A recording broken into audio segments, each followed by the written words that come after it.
Hello everyone, welcome back to my channel जिसका नाम है सृष्टि मुंडू। और आज मेरा सेकंड लेक्चर है। मैंने फर्स्ट लेक्चर में सन, उसके कोर, उसके कोरोना और इंट्रोडक्शन टू सोलर सिस्टम हम लोगों ने किया था। और आज हम लोग मेनली पढ़ेंगे ये तीन चीज़ के बारे में, प्लैनेट, कॉमेट और मून के बारे में, ठीक है।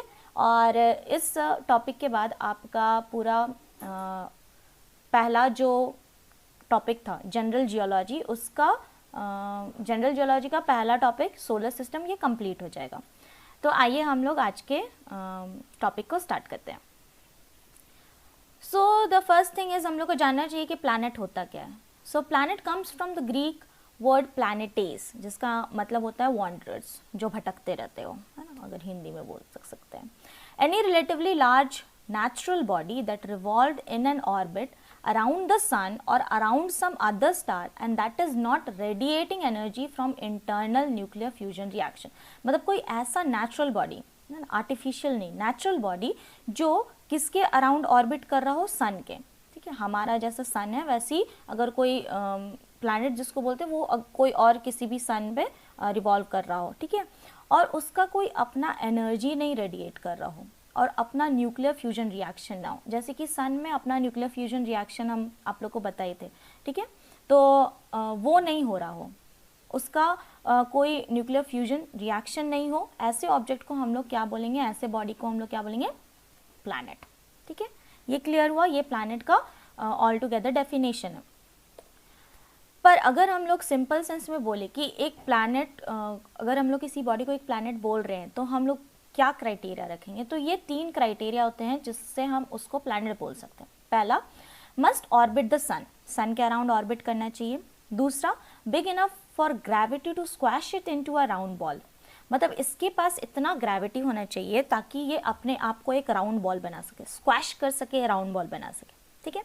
और थर्ड होना चाहिए, it must have cleared other object out in the way in its orbital neighbourhood, मतलब सीधा सेंस में बोले तो अपने पड़ोसी को भगा दिया हो, मतलब अपने आसपास में लोनली इंसान हो, ठीक है, अपने आसपास में कोई नेबरहुड उसका ऑब्जेक्ट्स रहना नहीं चाहिए, ठीक है। ये तीन क्राइटेरिया होते हैं। तो जैसे कि आप लोग जानते हैं हमारे सोलर सिस्टम में क्या क्या है, Mercury, Venus, Earth, Mars, Jupiter, Saturn, Uranus, Neptune, Pluto. नहीं, प्लूटो नहीं है ना, प्लूटो को हम लोग ने इस फैमिली से क्या कर दिया, बाहर कर दिया। तो क्यों किया बाहर, तो अगर हम लोग जानेंगे कि IAU ने जो क्राइटेरिया दिया है उसमें से ये दो बड़े क्राइटेरिया है, इसको प्लूटो अच्छे से कर ले रहा था, ठीक है, इस दो क्राइटेरिया को पूरा कर ले रहा था। लेकिन जो थर्ड क्राइटेरिया है ना, थर्ड क्राइटेरिया को उसने पूरा नहीं कर पाया था, इसलिए वो क्या कहलाया, ड्वार्फ प्लैनेट, ठीक है। So Pluto failed on the third requirement because it orbits partially within and is considered to be the part of the Kuiper's belt। वो अपने नेबरिंग जो ऑब्जेक्ट था उसको नहीं हटा पाया और इसीलिए वो as a part of Kuiper's belt, Kuiper belt क्या होता है आपको आगे बताएंगे, ठीक है, ये भी a part of our solar system है। सो इसीलिए वो as a part of Kuiper belt है, क्योंकि वो अपने नेबरिंग जो ये है, डस्ट है या पार्टिकल्स है या नेबरिंग जो कुछ भी उसके सराउंड कर रहा है उसको वो बाहर नहीं फेंक पाया, मतलब लोनली नहीं हो पाया, ऐसा बोल सकते हैं, ठीक है। So to be a dwarf planet under the IAU definition, the object must meet the first two condition, ठीक है। तो ऐसी प्लूटो के साथ साथ उसके बहुत सारे भाई हैं जैसे आइरिस, सेरेस, तो ये सभी क्या कहलाते हैं, ड्वार्फ प्लैनेट। तो प्लैनेट कहलाने के लिए वो तीन क्राइटेरिया होना चाहिए और ड्वार्फ प्लैनेट कहलाने के लिए फर्स्ट टू क्राइटेरिया हो अगर, और थर्ड में नहीं पूरा कर पा रहे हैं तो उसको हम लोग क्या बोलेंगे, ड्वार्फ प्लैनेट्स बोलेंगे। I think it's clear. So अगर हम लोग प्लैनेट को सब डिवाइड करें ना, हमारे सोलर सिस्टम के प्लैनेट को, तो हम लोग दो सब डिविजन कर सकते हैं। पहला टेरेस्टेरियल प्लैनेट, दूसरा जोवियन प्लैनेट, ठीक है। टेरेस्टेरियल प्लैनेट वो जो इनर प्लैनेट्स हो, जो डेंस प्लैनेट हो, जैसे कि मरकरी, वेनस, अर्थ, मार्स, और जोवियन प्लैनेट जो आउटर प्लैनेट्स हो और जिसका डेंसिटी ज़्यादा नहीं होता है, ठीक है, उसमें गैस जायंट्स हो जाते हैं जैसे कि जुपिटर और सैटर्न, ये गैस से बने हुए हैं, और आइस जायंट्स जिसको बोलते हैं हम लोग यूरेनस और नेपट्टून को, ठीक है। तो ये रहा ना, ये सन है, ठीक है, ये जो मार्स तक है, मरकरी, वेनस, अर्थ, मार्स, ये मार्स तक जो है ये इसको हम लोग क्या बोलेंगे, टेरेस्टेरियल प्लैनेट, डेंस प्लैनेट, ये बहुत भारी है, ठीक है, डेंस है, और इसको हम लोग डेंस प्लैनेट बोलेंगे। उसके बाद एस्ट्रॉयड बेल्ट आता है, ठीक है। उसके बाद आता है जुपिटर, सैटर्न, जिसको हम लोग क्या बोलेंगे, गैस जायंट्स, और यूरेनस, नेपट्यून, आइस जायंट्स। ये सारे क्या हैं, ये बहुत लाइट है, मेनली गैसेस से बने हुए हैं, इसका डेंसिटी उतना ज़्यादा नहीं होता है, ठीक है। और ये रहा क्यूपर्स बेल्ट, ठीक है, नेपट्यून के बाद। और सिंस प्लूटो अपने नेबरिंग ये को हटा नहीं पाया, इसलिए ये क्यूपर्स बेल्ट का ही पार्ट इसको बोला जाता है, ठीक है। ये हो गया। तो आइए अब हम लोग हर एक प्लैनेट के कुछ कुछ स्पेसिफिक पॉइंट्स को जानेंगे, जिससे बहुत एग्ज़ाम में आते हैं, और आपको आंसर राइटिंग में ये कुछ कुछ टॉपिक्स अगर याद रहेंगे तो आप अच्छे से लिख सकते हैं, ठीक है। पहला आते हैं हम लोग मरकरी पे। सबसे पहला, it is the smallest, densest, moonless, fastest revolution. ये सबसे छोटा है, ठीक है, और इसका डेंसिटी 5.4 है, और ये सेकेंड डेंसेस्ट प्लैनेट है हमारे अर्थ, क्योंकि सबसे डेंस प्लैनेट कौन सा है, हमारा अर्थ है। और इसके बाद जो सेकेंड डेंस प्लैनेट है वो है मरकरी। और अगर हम लोग बोल रहे हैं कि वो डेंस है, इससे हम लोग ये पता कर सकते हैं, ये समझ सकते हैं कि ज़रूर इसके कोर में क्या होगा, आयरन और निकल होगा, जैसे कि हमारे अर्थ के कोर में आयरन और निकल है, ठीक है। बेचारे के पास कोई मून नहीं है, मूनलेस है। हम लोग के पास तो एक मून है ना, इसके पास कोई मून नहीं है, ठीक है। उसके बाद फिर ये फास्टेस्ट रेवोल्यूशन, ऑब्वियसली सब बात है, सन के सबसे नज़दीक में है, तो इसका ऑर्बिट बहुत छोटा है, इसलिए ये बहुत जल्दी अपना रेवोल्यूशन कंप्लीट कर लेता है, ठीक है। That's all for mercury. Second हम लोग बात करेंगे वीनस पे। इट इज़ द हॉटेस्ट, ठीक है, क्योंकि इसका एल्बिडो कितना है, 70% है। ये सनरेज को क्या रिफ्लेक्ट करता है, 70%, ऐसा हम लोग बोल सकते हैं, ठीक है। सो इसलिए ये ब्राइटेस्ट है, और इसको मॉर्निंग और इवनिंग स्टार भी बोला जाता है। और इसका एनवायरनमेंट में 96% कार्बन डाइऑक्साइड होता है, ठीक है। और यहाँ के वॉल्केनिक बहुत एक्टिव है, और इसीलिए CO2 बहुत ज़्यादा एमिट करता है, और इसका एक थिक क्लाउड ऑफ CO2 ही है, ठीक है। इसीलिए इसका एनवायरनमेंट को हम लोग क्या बोल सकते हैं, it's a very toxic environment. इसको हम लोग अर्थ का ट्विन सिस्टर बोलते हैं, क्योंकि इसका जो शेप है, इसका जो साइज़ है, ये अप्रॉक्सीमेटली मिलता जुलता हमारे अर्थ के साइज से, इसलिए हम लोग इसको अर्थ के ट्विन सिस्टर से भी बोलते हैं, ठीक है। ये जो नेक्स्ट पॉइंट है, रेट्रोग्रेड रोटेशन। ये रेट्रोग्रेड रोटेशन क्या होता है, इसको हम लोग को जानना बहुत ज़रूरी है, ठीक है। ये रेट्रोग्रेड रोटेशन क्या होता है ना, कि मेनली जो सारे प्लैनेट्स हैं, हम लोग एंटी क्लॉकवाइज डायरेक्शन में अपना रोटेशन करते हैं, ठीक है। जैसे कि अर्थ हो गया, मरकरी हो गया, ये सब क्या एंटी क्लॉकवाइज डायरेक्शन में रोटेट करते हैं, ठीक है। जैसे घड़ी उल्टा करेंगे ना, ऐसे ऐसे, तो ये एंटी क्लॉकवाइज डायरेक्शन में रोटेट करता है। लेकिन हमारे सोलर सिस्टम के दो ऐसे प्लैनेट हैं जो रेट्रोग्रेड रोटेशन करते हैं, जिसको हम लोग बोल सकते हैं कि क्लॉकवाइज रोटेशन करते हैं, ठीक है।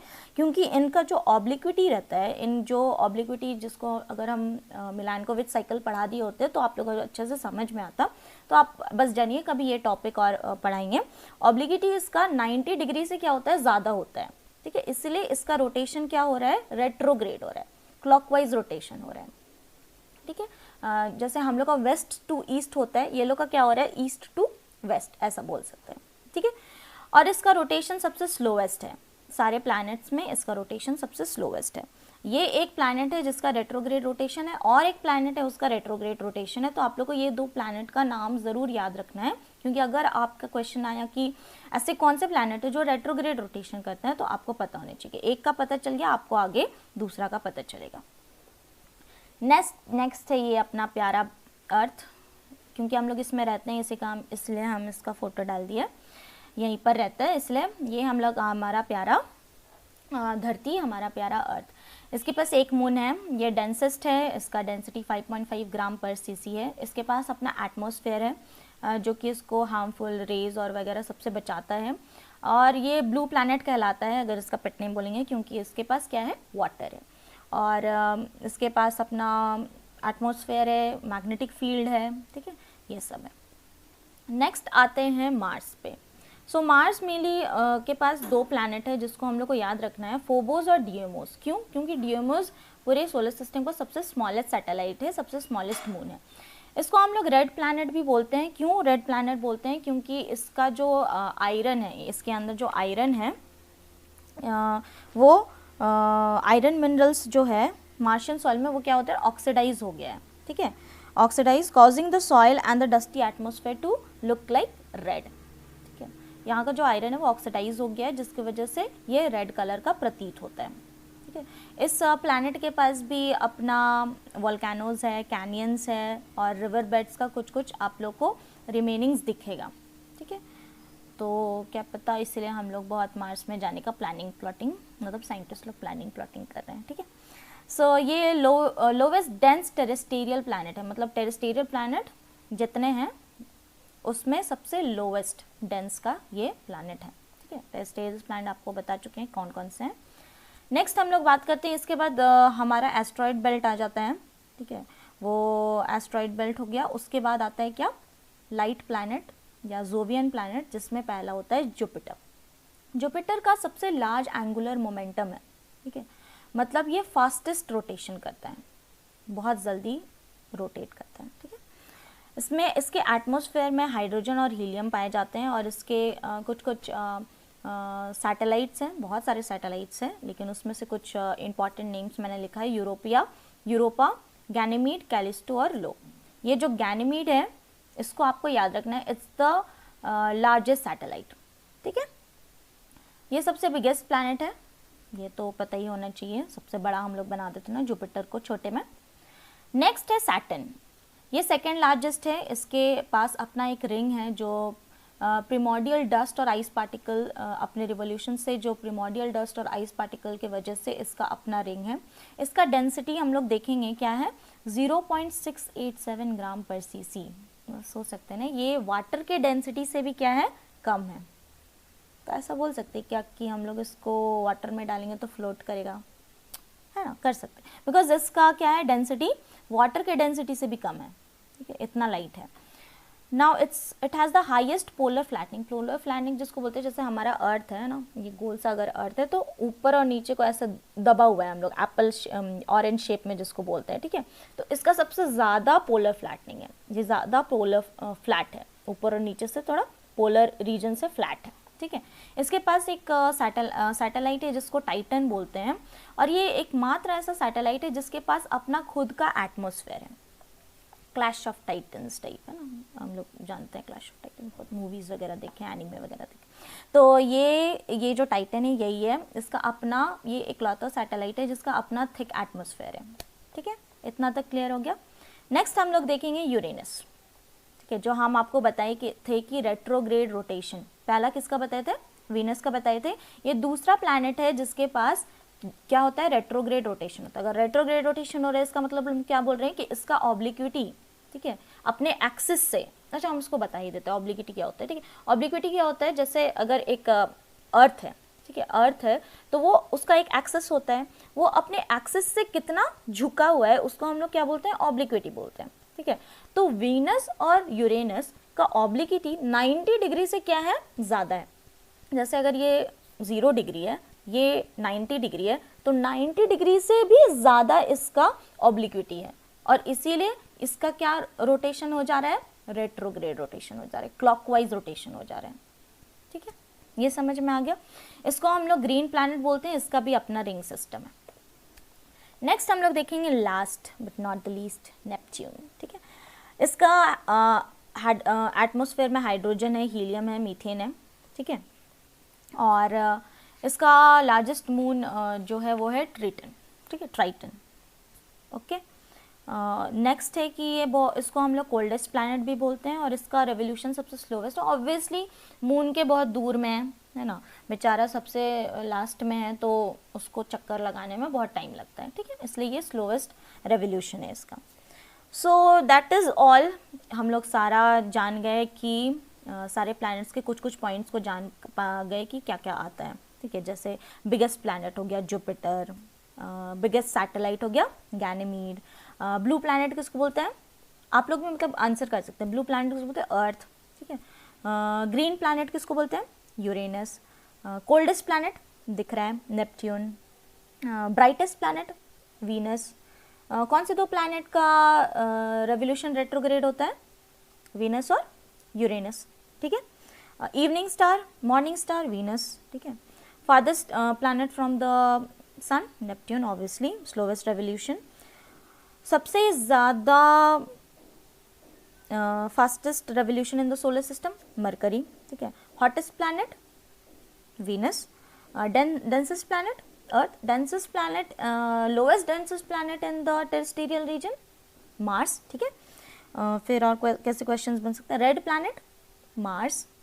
नेक्स्ट स्मॉलेस्ट प्लैनेट हो गया, स्मॉलेस्ट सैटेलाइट मार्स का था, फोबोस और डियोमोस में से डियोमोस सबसे स्मॉलेस्ट सैटेलाइट है, ठीक है। अर्थ का ट्विन किसको बोलते हैं? हमारा अर्थ का ट्विन को वीनस, ठीक है। ऐसा कौन सा एटमॉस्फेयर है जिसका ऐसा कौन सा सैटेलाइट है जिसका अपना एटमॉस्फेयर है? टाइटन। टाइटन किसका है? सैटर्न का, ठीक है। तो ऐसा टाइप ऑफ क्वेश्चंस आने की प्रोबेबिलिटी रहती है, ठीक है। और ये सब पॉइंट अगर आपको याद रहेगा तो आप आंसर राइटिंग अच्छे से कर पाएंगे, ठीक है। अब आते हैं हमारा नेक्स्ट टॉपिक पे, दैट इज मून। मून के स्टडी को क्या बोलते हैं हम लोग? सेलेनोलॉजी, ठीक है। अर्थ का अपना एक लौता प्यारा सा मून है, चंदा मामा है, जहाँ पर अभी हम लोग गए भी थे ना, चंद्रयान 3 लॉन्च हुआ था। सो अपना हमारा मून है, और इस मून को रिवॉल्व करने में जितना टाइम लगता है ना, इसको उतना ही टाइम लगता है रोटेट करने में, ठीक है। इसको ऐसा समझेंगे कि मून है मान लीजिए, ठीक है। ये जैसे रिवॉल्व कर रहा है ना, जैसे रोटेट कर रहा है, मान लीजिए ये अर्थ है, ठीक है, ये हमारा अर्थ है, ये हमारा मून है, ठीक है। मून जितना टाइम में रोटेट कर रहा है उसी टाइम में क्या कर रहा है? ये रिवॉल्व भी कर रहा है, ठीक है। इसीलिए इसी वजह से हम लोग को मून का सिर्फ एक ही साइड दिखता है ना। कभी आप लोग सोचे कि हम लोग मून का सिर्फ एक साइड क्यों? क्योंकि इसका जो रोटेशन और रेवोल्यूशन का टाइम है वो अप्रॉक्सीमेटली इक्वल है। इसलिए हम लोग को जैसे अगर ये घूम भी रहा है ना, तो ये रोटेट भी वैसे ही कर रहा है। इसलिए हम लोग को अगर हम लोग मान लीजिए ये है, तो यहाँ से हम लोग को एक ही साइड ऑफ मून दिखेगा, ठीक है। इसको हम लोग समझ पाए। नेक्स्ट है इसका डायमीटर 3500 किलोमीटर है। अर्थ का ग्रेविटी से 1/6 है इसका ग्रेविटेशनल पुल। सो नाउ अगर हम लोग देखेंगे कि सब प्लैनेट का अपना अपना मून है, ठीक है। जैसे मरकरी का बेचारा का मून नहीं है, और फिर मार्स का फोबोस डियोमोस जाने, तो सबका मून है। तो अगर बहुत से बार ये क्वेश्चन आते हैं कि सबसे ज़्यादा मून किसके पास है, कौन से प्लैनेट के पास सबसे ज़्यादा मून है, तो ये देखेंगे हम लोग कि सैटर्न और जुपिटर के बीच में हमेशा लड़ाई चलते रहता है, ठीक है। बहुत पहले जुपिटर था सबसे ज़्यादा मून लिए हुए, फिर उसको तो सैटर्न फिर बीट कर दिया, ठीक है। ढेर सारा और मून साइंटिस्ट लोग ने जाना और फिर सैटर्न बीट कर दिया। फिर अभी फिर कुछ दिन के बाद हम लोग देखें, जैसे ये देखिए न्यूज़ 4 फरवरी का ये 2023 को, Jupiter beat Saturn to become the planet with most moon. और फिर ये न्यूज़ देख सकते हैं आप लोग 15 मई 2023 के, कुछ ही महीना में Saturn gets moon crown back as 62 new satellite are found. So ये लोग दोनों के बीच फाइट चलते रहता है। तो अगर आप लोग कभी एग्जाम देने जाए तो उससे आप लोग करंट अफेयर्स ज़रूर देख ले कि अभी किसके पास सबसे ज़्यादा मून है, ठीक है। पर मेनली लड़ाई इसी दोनों के बीच, जुपिटर और सैटर्न के बीच में होता है, ठीक है। आपको अर्थ का पता है एक मून है, मरकरी का कोई मून नहीं है, वीनस का कोई मून नहीं है, ठीक है। 2 ऐसे हैं जिसके पास मून नहीं है, कौन कौन से? मरकरी और वीनस के। बाकी मार्स के पास 2 था, ठीक है, फोबोस डियोमोस। सो ऐसे करके हम लोग को याद रखना है कि मून कितना किसके पास है। ओके, नाउ नेक्स्ट हम लोग देखेंगे कॉमेट। कॉमेट्स क्या होता है? So comets are cosmic snowballs of frozen gases, and dust that orbit the sun. The dust and gases form a tail that stretches away from the sun for millions of miles. There are likely billions of comets orbiting our sun in the Kuiper belt. ठीक है, तो comet क्या होता है? ऐसे cosmic snowballs है, क्या से बने हुए हैं? फ्रोजन गैस से, रॉक से और डस्ट से, जो सन के अराउंड ऑर्बिट करते हैं, ठीक है। और ये डस्ट और गैसेस, जैसे ये देखिए ये वाला अच्छा कॉमेट दिख रहा है ना, सन के ऑपोजिट डायरेक्शन में इसका क्या रहता है? टेल रहता है, ठीक है। ये हम लोग देख पाते हैं। बहुत सारे कॉमेट्स हैं, एक बहुत फेमस कॉमेट जिसको हम लोग जानते हैं ना, हेलीज कॉमेट, ठीक है। हेलीज कॉमेट जो हर 76 ईयर्स में आता है, ठीक है, दिखता है। The current number of comet अभी कितने हैं? 3887। ओके, सो ये छोटा सा कॉमेट के बारे में हम लोग को जानना था। So this is a question जो IFS 2021 में मेंस के पेपर में आया था, जो कि है discuss the structure, composition and elemental distribution of solar system. So जैसे कि अब आपको मैंने सोलर सिस्टम बता दिया, तो आप लोग इस क्वेश्चन को कैसे स्टार्ट कर सकते हैं? जैसे स्ट्रक्चर, ठीक है, तो ऑब्वियस सा बात है आप लोग को पूरा स्ट्रक्चर बताना पड़ेगा। सन कहाँ है, मून कहाँ है, ठीक है। सन है, सन मेन बॉडी है, उसका बारे में कुछ स्ट्रक्चर आप बता दिए। उसके बाद फिर आप लोग जाएंगे प्लैनेट्स की तरफ, ठीक है, कॉमेट्स की तरफ, मून की तरफ। फिर हर एक प्लैनेट को आप उसके बारे में, उसका कॉम्पोजिशन, उसमें क्या क्या है, उसका एलिमेंटल डिस्ट्रीब्यूशन, ठीक है, एलिमेंटल डिस्ट्रीब्यूशन, उसमें क्या क्या गैसेस पाए जाते हैं और वो क्या से बना है। जैसे हम बताएं कि शुरू वाले प्लैनेट टेरेस्टेरियल प्लैनेट डेंस है, ठीक है, तो ऑब्वियस से बात है उसमें जैसे ये को जाने थे हम लोग मरकरी को कि डेंस सेकेंड डेंसेस्ट है। तो क्यों? क्योंकि उसमें आयरन और निकल बोल सकते हैं हम लोग है, ठीक है। वैसे ही उसका एलिमेंटल डिस्ट्रीब्यूशन, बाकी उधर जोवियन प्लैनेट्स का मेनली गैसेस ही है, हम लोग देखें एटमॉस्फेयर में मेनली हाइड्रोजन, हीलियम और मीथेन, यही सब था, ठीक है। सो ऐसे हम लोग क्वेश्चंस को अच्छे से बना करके अरेंज करके लिख सकते हैं, ठीक है। So that is all for today. आप लोग को अच्छा लगे तो please like, share and subscribe करें और नेक्स्ट लेक्चर में मिलते हैं। बाय दोस्तों।